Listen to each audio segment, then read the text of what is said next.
ఓం శాంతి 27/3/2024 మధురమైన పిల్లలు, సత్యాన్ని వినిపించేవారు ఒక్క తండ్రే. అందుకే తండ్రి నుండి వినండి, మనుషుల నుండి కాదు. ఒక్క తండ్రి నుండి వినేవారే జ్ఞానులు. ప్రశ్న: ఏ ఆత్మలైతే మన దేవీదేవత వంశానికి చెంది ఉంటారో వారి ముఖ్యమైన గుర్తులు ఎలా ఉంటాయి?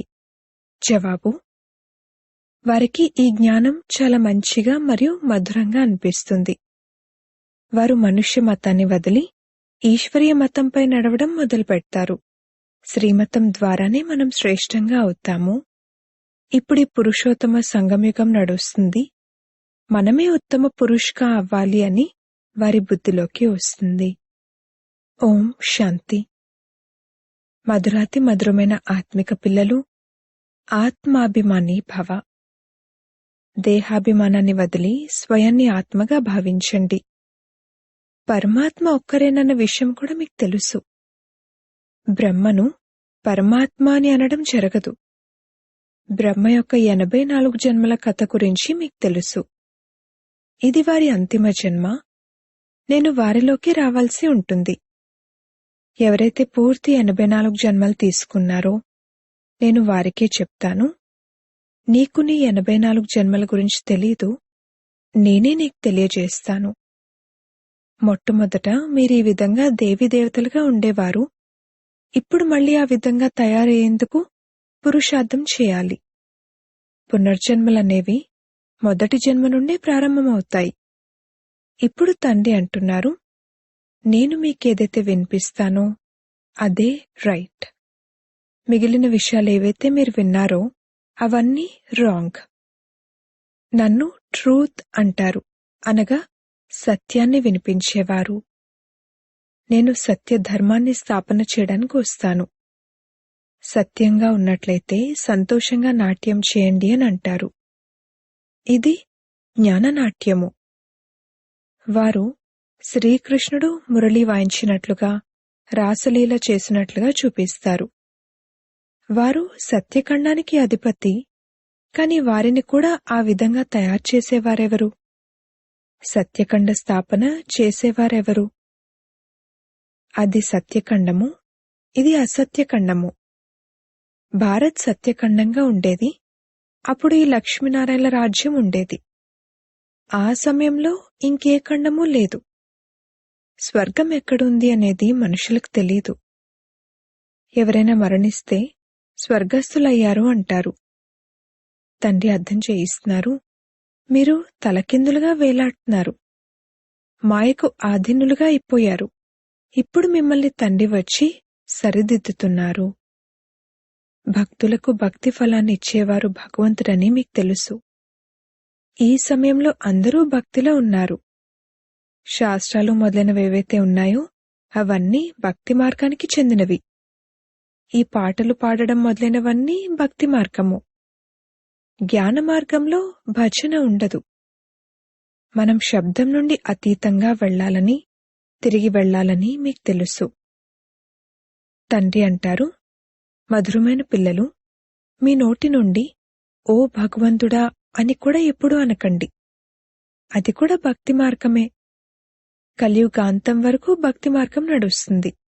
ఇప్పుడిది పురుషోత్తమ సంగమయుగం.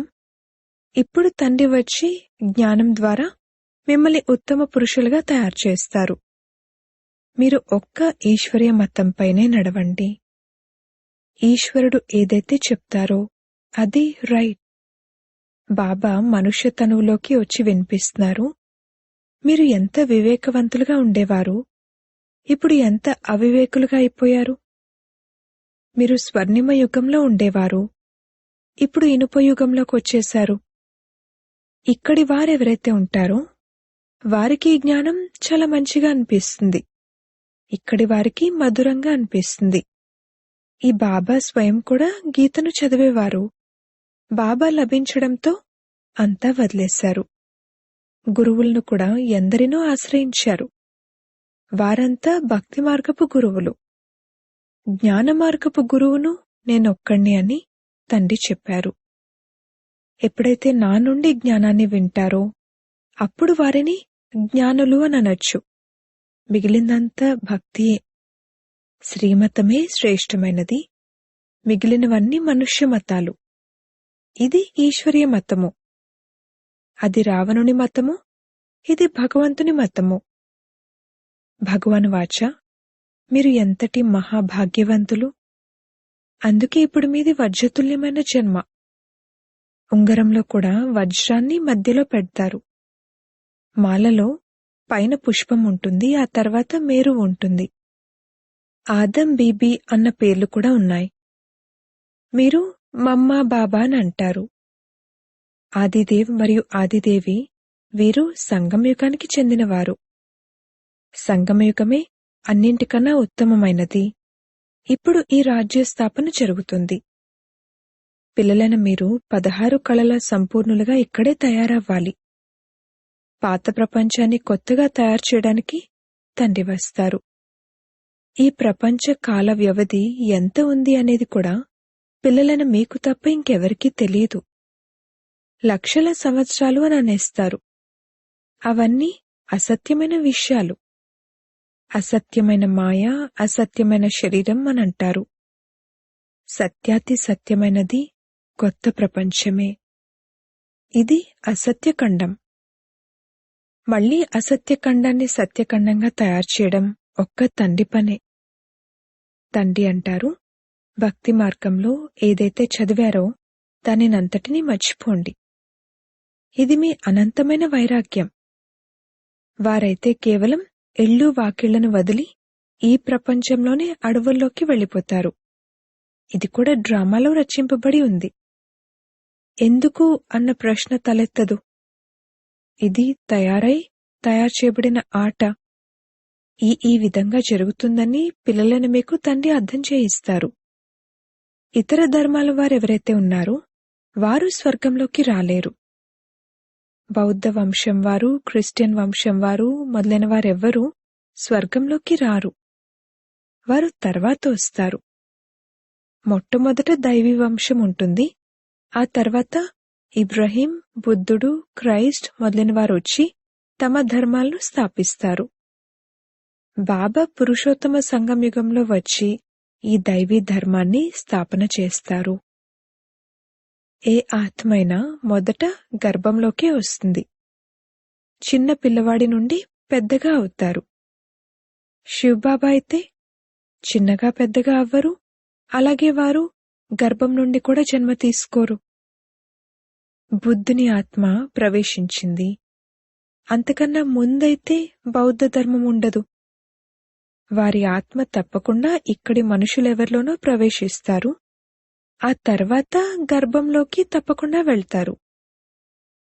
బౌద్ధ ధర్మాన్ని ఒక్కరే స్థాపించారు. ఆ తర్వాత వారి వెనక ఇతరులు రావడం మొదలుపెట్టారు. అలా వృద్ధి జరుగుతూ వచ్చింది. ఎప్పుడైతే లక్షల సంఖ్యకు చేరుకుంటారో అప్పుడు రాజ్యం నడుస్తుంది. బౌద్ధుల రాజ్యం కూడా ఉండేది. వీరంతా వెనక వస్తారని తండ్రి అర్థం చేయించారు. వారిని గురువులు అని అనరు. గురువు ఒక్కరే ఉంటారు. వాళ్లంతా తమ ధర్మాన్ని స్థాపన చేసి ఇక కిందకు దిగిపోవడం మొదలుపెడతారు. తండ్రి అందరినీ పైకి పంపించారు. ఆ తర్వాత ముక్తిధామం నుండి ఒక్కొక్కరు కిందకు వస్తారు. మీరు కూడా జీవన్ముక్తి నుండి కిందకొస్తారు. అలాగే వారు కూడా ముక్తి నుండి కిందకొస్తారు. మీరు కూడా జీవన్ముక్తి నుండి కిందకొస్తారు. అలాగే వారు కూడా ముక్తి నుండి కిందకొస్తారు. వారికేం మహిమ ఉంటుంది? జ్ఞానమైతే ఆ సమయంలో కనుమరుగైపోతుంది. తండ్రి గతి సద్గతుల కొరకు జ్ఞానాన్ని ఇస్తారు. వారు గర్భంలోకి రారు, వీరిలో కూర్చున్నారు. వారికి వేరే పేరేదీ లేదు. ఇతరుల శరీరాలకు పేర్లున్నాయి.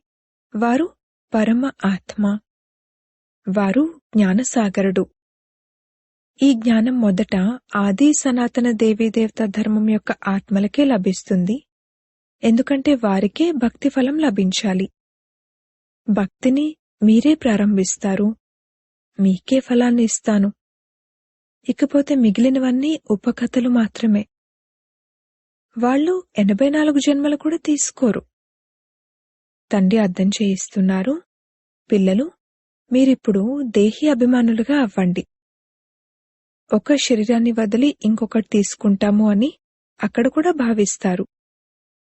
అక్కడ దుఃఖం యొక్క విషయం ఉండదు, వికారాల విషయం ఉండదు. వికారాలు రావణ రాజ్యంలో ఉంటాయి. అది నిర్వికారి ప్రపంచము. మీరు అర్థం చేయించినా కాని వారు ఒప్పుకోరు. కల్పపూర్వం వలె ఎవరైతే అంగీకరిస్తారో వారే పదవిని పొందుతారు.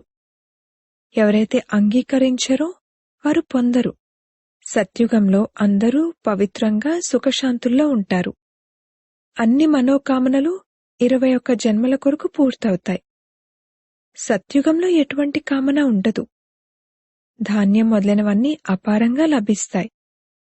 ఈ బొంబాయి మొదట ఉండేది కాదు. దేవతలు ఉప్పు నీటి తీరాలపై ఉండరు. తీయని నదులెక్కడైతే ఉండేవో అక్కడ దేవతలు ఉండేవారు. మనుషులు కొద్దిమందే ఉండేవారు. ఒక్కొక్కరికి ఎంతో భూమి ఉంటుంది. సుదాముడు 2 పిడికెళ్ల అటుకులు ఇచ్చారని, దానికి బదులుగా మహళ్లు లభించాయని చూపిస్తారు.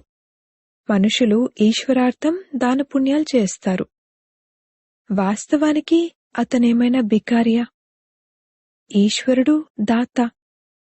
ఈశ్వరుడు మరుసటి జన్మలో ఎంతో ఇస్తారని భావిస్తారు.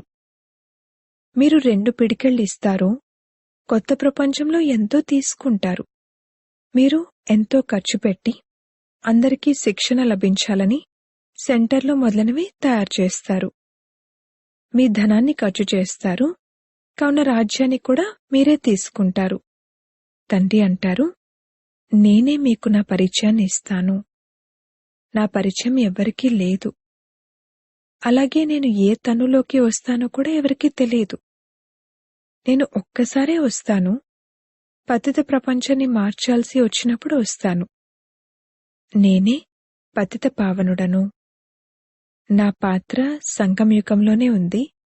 అది కూడా అక్యురేట్ సమయంలో వస్తాను. శివ్ బాబా వీరిలోకి ఎప్పుడు ప్రవేశిస్తారు అనేది మీకేమైనా తెలుస్తుందా? శ్రీకృష్ణునికి తిథి, తారీఖు, నిమిషాలు, గడియలు రాస్తారు. వీరి నిమిషాలు మొదలైనవేవి చెప్పలేరు. ఈ బ్రహ్మకు కూడా ఇంతకుముందు తెలీదు. ఎప్పుడైతే జ్ఞానాన్ని వినిపించారో అప్పుడు తెలిసింది, ఆకర్షణ కలుగుతుంది. ఇతనిలోనైతే తుప్పు ఉండేది. ఎప్పుడైతే పరంపిత పరమాత్మ ప్రవేశించారో అప్పుడు మీకు ఆకర్షణ కలిగింది మరియు మీరు పరిగెత్తారు. మీరు దేనిని లెక్క చేయలేదు. తండ్రి అంటున్నారు, నేనైతే సంపూర్ణ పవిత్రుడను. ఆత్మలైన మీపై తుప్పు పట్టి ఉంది. ఇప్పుడది ఎలా తొలగుతుంది? డ్రామాలో ఆత్మలందరికీ తమ తమ పాత్రలు లభించి ఉన్నాయి. ఇది చాలా గుహ్యమైన విషయం. ఆత్మ ఎంత చిన్నది. దివ్య దృష్టి లేకుండా దానిని ఎవరూ చూడలేరు. తండ్రి వచ్చి మీకు జ్ఞానమనే 3వ నేత్రాన్ని ఇస్తారు. ఆత్మలైన మనల్నే తండ్రి చదివిస్తారని మీకు తెలుసు. భక్తి మార్గంలో జ్ఞానమనేది పిండిలో ఉప్పులా ఉంది. ఉదాహరణకు భగవాను వాచ అన్న పదం సరైనదే, కాని శ్రీకృష్ణుడు అని అనేటప్పటికీ రాంగ్ అయిపోతుంది. మన్మనాభవ అన్న పదము సరైనదే, కాని దాని అర్థం తెలీదు. మామేకం అన్న పదము సరైనదే. ఇది గీతాయుగం. భగవంతుడు ఈ సమయంలోనే ఈ రథంలోకి వస్తారు. వారు గుర్రబండిలో శ్రీకృష్ణుడు కూర్చున్నట్లుగా చూపించారు. నిజానికి భగవంతుని ఈ రథం ఎక్కడా, ఆ గుర్రబండెక్కడా? ఏమీ అర్థం చేసుకోరు. ఇది అనంతమైన తండ్రి ఇల్లు. తండ్రి ఆత్మలందరికీ, పిల్లలందరికీ 21 జన్మల కొరకు ఆరోగ్యం, ఐశ్వర్యం, సంతోషాలను ఇస్తారు. ఇది కూడా అనాది అవినాశి తయారు చేయబడిన డ్రామా. ఇది ఎప్పుడు ప్రారంభమైంది అనేది ఎవరూ చెప్పలేరు. చక్రం తిరుగుతూనే ఉంటుంది. ఈ సంగమయుగం గురించైతే ఎవరికీ తెలియనే తెలియదు. తండ్రి చెప్తున్నారు, ఈ డ్రామా 5000 సంవత్సరాలది. సగం వరకు సూర్యవంశీయులు చంద్రవంశీయులు ఉంటారు. మిగిలిన సగభాగంలో అనగా 2500 సంవత్సరాలలో మిగిలిన ధర్మాల వారంతా ఉంటారు. సత్యుగంలో నిర్వీకారి ప్రపంచమే ఉంటుందని మీకు తెలుసు. మీరిప్పుడు యోగబలం ద్వారా విశ్వరాజ్యాన్ని తీసుకుంటారు. మమ్మల్ని ఎవరో ప్రేరేపిస్తున్నారు కావుననే మేం వినాశనం కొరకు వీటన్నింటినీ తయారు చేస్తున్నాము అని క్రిస్టియన్లు తాము స్వయం భావిస్తున్నారు. ఏమంటారంటే, మేము ఎటువంటి బాంబులు తయారు చేస్తున్నామంటే వాటితో ఈ ఒక్క ప్రపంచాన్నే కాదు, ఇటువంటి 10 ప్రపంచాలను అంతం చేయొచ్చు. తండ్రి అంటారు, నేను స్వర్గస్థాపన చేయడానికి వచ్చాను. ఇకపోతే వినాశనమైతే వీరు చేస్తారు. అచ్చా, మధురాతి మధురమైన సిక్కిలదే పిల్లలకు మాతా పిత బాప్దాదాల ప్రియ స్మృతులు మరియు గుడ్ మార్నింగ్. ఆత్మిక పిల్లలకు ఆత్మిక తండ్రి నమస్తే. ధారణ కొరకు ముఖ్య సారము.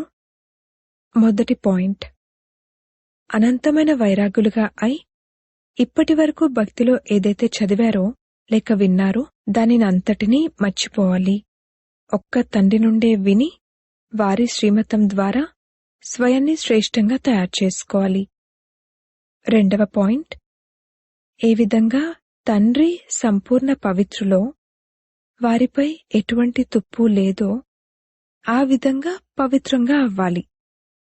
డ్రామాలోని ప్రతి పాత్రధారికి అక్యురేట్ పాత్ర ఉంది. ఈ గుహ్య రహస్యాన్ని కూడా అర్థం చేసుకుని నడుచుకోవాలి. వరదానము. తండ్రి మరియు వరదాత ఈ డబల్ సంబంధం ద్వారా డబల్ ప్రాప్తిని పొందే సదా శక్తిశాలి ఆత్మా భవ. సర్వశక్తులు తండ్రి ఇచ్చిన వారసత్వం మరియు వరదాత ఇచ్చిన వరదానం. తండ్రి మరియు వరదాత ఈ డబల్ సంబంధం ద్వారా పిల్లలు ప్రతి ఒక్కరికి ఈ శ్రేష్ఠ ప్రాప్తి అనేది జన్మించటంతోనే లభిస్తుంది. జన్మించటంతోనే తండ్రి బాలకుల నుండి సర్వశక్తులకు యజమానులుగా తయారు చేస్తారు. అలాగే వరదాత సంబంధం ద్వారా జన్మ లభించటంతోనే మాస్టర్ సర్వశక్తివంతునిగా చేసి సర్వశక్తి భవ అనే వరదానాన్ని ఇస్తారు. కావున ఒక్కరి ద్వారా ఈ డబల్ అధికారం లభించటంతో సదా శక్తిశాలిగా అవుతారు. స్లోగన్. దేహం మరియు దేహంతో పాటు పాత స్వభావ సంస్కారాలు మరియు బలహీనతల నుండి అతీతులుగా అవ్వటమే విదేహీగా అవ్వటం. మనందరికీ అతి స్నేహిలు, బాప్దాదా మనసుపై రాజ్యం చేసినవారు, తమ జీవితం మరియు కర్తవ్యాల ద్వారా గుణదానం చేసినవారు, సదా విదేహీ స్థితిలో ఉంటూ ట్రస్టీగా అయి యజ్ఞరక్షకులుగా అయి యజ్ఞరక్షకులను తయారు చేసిన జానకీ దాదీ గారి పుణ్యస్మృతి దివసం 27 మార్చ్ 2020. వారు ఆ రోజున అవ్యక్తవాసిగా అయ్యారు. వారి ద్వారా లభించిన అమూల్య శిక్షణలు సదా మనందరి చెవులలో మారుమోగుతూ ఉంటాయి. మొదటి పాయింట్, స్వయాన్ని ఆశీర్వదించుకోవాలంటే సూక్ష్మ అభిమానాన్ని పరిశీలించి దానిని త్వరగా అంతం చేయండి. 2. తమ అవస్థను ఎంత స్థిరంగా దృఢంగా తయారు చేసుకోవాలంటే సమయం, సంకల్పాలు ఏ కొంచెం కూడా వ్యర్థం పోకూడదు. 3. ప్రపంచంలోని దుఃఖాన్ని, బాధను దూరం చేయటానికి అమాయకులుగా మరియు మధురంగా అవ్వండి. తల్లిలా పాలన ఇవ్వండి. 4. ఎక్కువగా ఆలోచించటం, మాట్లాడటం మరియు చింతించటం ద్వారా శక్తి ఖర్చయిపోతుంది. సైలెన్స్లో ఉన్నట్లయితే శక్తి జమ అవుతుంది. 5.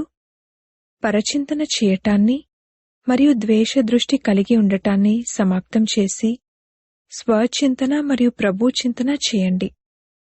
6.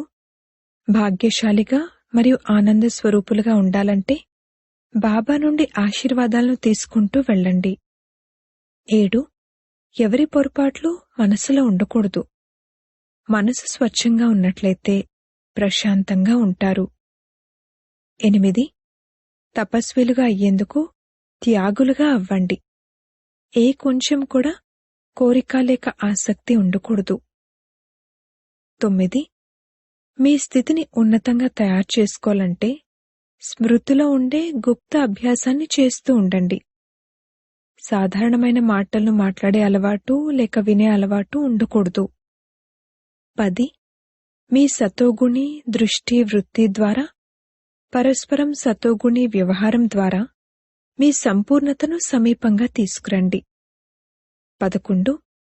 అంతర్ముఖులుగా అయినట్లయితే అష్టశక్తులు మీ సఖుల రూపంలో మీ సహచరులుగా మరియు సహయోగులుగా అవుతాయి.